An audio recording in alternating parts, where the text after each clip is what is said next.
When describing Donald Trump, his former Secretary of State, Rex Tillerson, called him a fucking moron. Well, today, I think it's time we start having a conversation about a different F word. Let's get into it. We came to fight. We came to take what was meant to be ours. There's no place to hide. I will accept that dropping the F word was at times hyperbolic. That was until Trump opened his mouth. Now, we weren't allowed to call it fascist when he threw migrant children in cages. We weren't allowed to call it fascist when he tried to ban an entire religion. We weren't even allowed to call it fascist when he sided with fascists goose-stepping in the streets of Charlottesville. If not then, when? When does this word no longer sound hyperbolic? Do we have to wait for the moment he orders federal police into US streets? The moment he grants them powers to arrest peaceful protesters without identifying themselves, without insignia, and without telling those being arrested why? Well, that moment is here, and it's time to start using the F word. It's time to start calling Trump what he is, a fascist. What are you doing? Use your words, what are you doing? Use your words, what are you doing? I haven't done anything wrong. Use your words.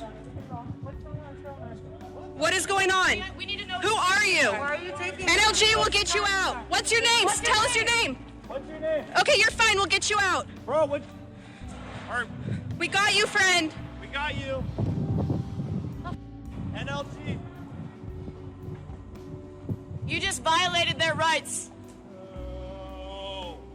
Kidnapping people. You just violated their rights. Thanks for keeping them. No. How are we supposed to know who you are? How are we supposed to know you're not kidnapping us and you're civilians kidnapping us? The secret police, rounding up citizens on the street, gassing them, and for good measure beating journalists, including Australian journalists, simply for trying to hold the powerful accountable. Tell me, what could be more tyrannical than a group of unmarked men in combat gear, wielding the full power of the federal government, hurling your wife into an unmarked van and driving away, without cause and without notice? Now, those who watch my channel know that I never condone or advocate for any violence. But is this not the moment you small government conservatives have been filling your bunkers for? The moment you've been stockpiling your penis extensions for? Sorry, your weapons? Of course not, because you don't care about small government. You don't care about states' rights, and you sure as hell don't believe in defending freedom. You simply care that your will is imposed on the masses, and it's clear that you don't mind if it's done at a polling place or at the end of a rifle. Now, there is a significant volume of Americans begging for a strong man, loving what they're seeing on the screen right now. They're just waiting for someone to sweep across the nation, imposing right-wing social policies, ensuring that even if the majority of white Christian men are left in poverty due to right-wing economic policies, they will at least feel superior to those with more pigment in their skin and those who pray in a different way. And like his voters, Trump doesn't believe in democracy. He continuously uses the phrase tough on crime, but it's apparent to anyone listening that what he means is punishment for political enemies. He may be opposed by a feckless Democratic Party, unwilling to support Medicare for all in the middle of a pandemic, or a Green New Deal in the middle of a climate crisis, but his opponents do believe in democracy. They do believe in the rule of law. And I know that it's a low bar, but it's a bar the Trump administration and Republicans as a whole still can't hurdle. And why should they? They've spent decades fueling the tough on crime crowd, the crowd that now believes crime is inherent to specific races and First Amendment advocates, literally protesting government overreach and police brutality. Worse yet, Republicans have been rewarded by their base because they've sold them nostalgia. They've sold them the one thing conservatives want more than anything else, the dream of a past when people of colour had to sit at the back of the bus and when protesters were beaten and silenced. And now we see a call to delay the election, something that has never happened. not during previous pandemics, not during 2 world wars, not even during a civil war.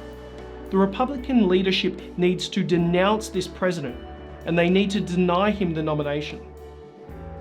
If you do not oppose fascism, you support it. There is no middle ground here. To those who still support this wannabe tyrant, you've been played. You've been fooled. You're not gaining rights, you're losing them. The past is just that, and your wish for an era long gone will not be allowed to once again rise, because if history has taught us anything, it's that when one group loses a freedom, everyone does. And for those sitting on the fence making excuses, defending tyrannical actions because they aren't affecting you just yet, well, to you I say this. First it was the Muslims, then the immigrants, now the protesters. And how long will it be before you find yourself on the list?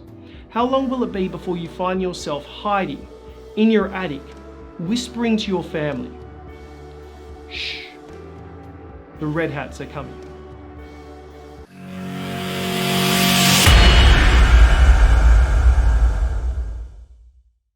Thanks for watching. I hope you enjoyed this episode. If you did, please like and subscribe and hit the bell so you stay up to date with all of our videos.